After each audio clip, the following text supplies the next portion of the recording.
ba yan, Yel? Ba't nandito ka pa? Hindi kasi ako makauwi dun sa kabila eh. Alam mo, hindi pa kami okay. Wag kang mag-ano dyan, wag kang magmukmuk dyan mag-isa. Halika, samahan mo ako. Kasi baka mamaya magkaano na naman kami ni Owe. Sasakit pa naman ng mga sinasabi niya tungkol sa akin. Isa dito, halika nga dito. Oo, alis, dito yung mga gamit mo eh. Kasi sinabi. Ikaw, Owa, dito yung titira. Bakit ba pinag-iinitan nyo to? Uy! Hindi sila nagkabalikan ng ex niya. Ba't ikaw nagsasalita para sa kanya? Hindi nyo kasi iniintindi din yung ginawa ni Yel eh. Eh, ayaw nyo kasi sabihin, ano kami, manghuhula? Sabihin nyo yung totoo, hindi yung tatago nyo, hulaan namin. Talaga, sasabihin ko to kay Kuya. Akala mo, ikaw, kami na yung Kuya sa'yo.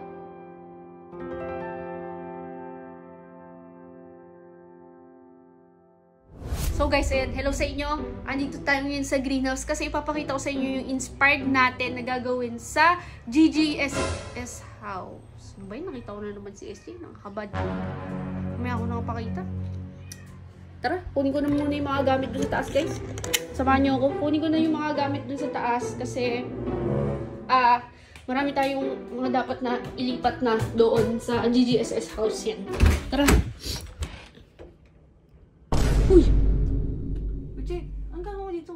Ano ba yan, Yel? Ba't nandito ka pa? Bakit? Ano ba yan? Nakabukas yung aircon. Nakabukas yung computer. Tapos ikaw Huy, dalawa na yung binabayaran ko, Yel. Ano ba? Yung bills dito. Bills doon sa kabila. Ano ba? Hindi kasi ako makauwi dun sa kabila eh. Alam mo, hindi pa kami okay ni Owe. Ano ba yan, Yel? Alam mo, parang pinapatunayan mo lang din na guilty ka sa ginawa mo. Kaya hindi ka pumabalik doon. Ano, gusto mo ganun na lang isipin sa'yo ni Owa? Eh, pag umuwi naman kasi ako dun, parang ayaw naman niya. Tapos sinasabi niya lagi, gusto ko pa yung ex ko. Ewan ko sa'yo, Yel. Alam mo, halika, samahan mo ako. Ay, pupunta. Doon! Wag kang mag-ano dyan, wag kang magmukmuk dyan mag-isa. Halika, samahan mo ako. Hinahanap kita ka nung isang araw pa. Hindi ka pa rin, alam mo wala na dito, hindi na kami dito nakatira din eh. Bisita na nga lang kami, kukuha nga ako ng gamit ko para ibalik na dun eh. Kasi baka mamaya magkaano na naman kami ni Owe. Sasakit pa naman ng mga sinasabi niya tungkol sa akin. Hindi yan, ako bahala sa'yo. Tara, samahan mo ako, sige, bilisan mo. Maglilipat na nga sana ako ng mga damit dun eh. Bilisan mo, bakit nakatakot mo? Bilisan mo na. Wait lang kasi na ano ko eh. Ano pa? Ano, gusto mo ba talaga si Rated? Oh, bilisan mo. Hindi ko naman siya gusto. Putik ka. Nasa yung gate eh. Kakainis talaga. Kuya, bakit? Bilisan mo na. May inis ako sa'yo. Mamaya, nandyan sila. Natakot ka masyado eh. Ano ba? Ako bahala sa'yo. Oh. Oh. Masok ka dito. Uy, Chi. Pumasok ka dito. Pumasok ka dito. Ha? Yen, welcome back. Pabalik ka. Minsan, wala mo to. Ba't parang nakasimangot naman si Yel? Isa dito. Halika nga dito. Oo, alis. Dito yung mga gamit mo eh. Ikaw, Owa, dito yung titira. Bakit ba pinag-iinitan nyo to? Uy! Hindi sila nagkabalikan ng ex niya. Anong pinagsasabi mo? Ex ka rin naman, oh.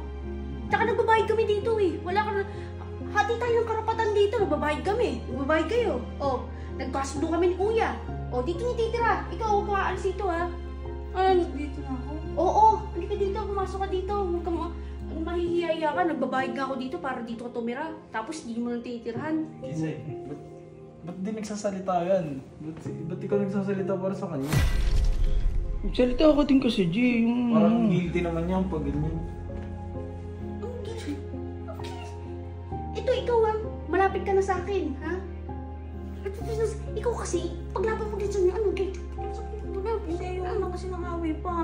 Salita na naman ako. Mali na naman ako. Ano bang gusto mangyari, G? Eto, G ha, hindi kasi alam ni Owa kung ano yung ginawa ni Yel eh. Kung paano niya sinalba si Owa eh. Eh, maintindihan mo naman yung Gigi ko eh. Ano to eh, nagsiselos eh. Bilang lalaki, kailangan protektahan ng isang babae. May hindi pa kasi kayo alam. Kaya Eh, ayaw nyo kasi sabihin, ano kami, manghuhula?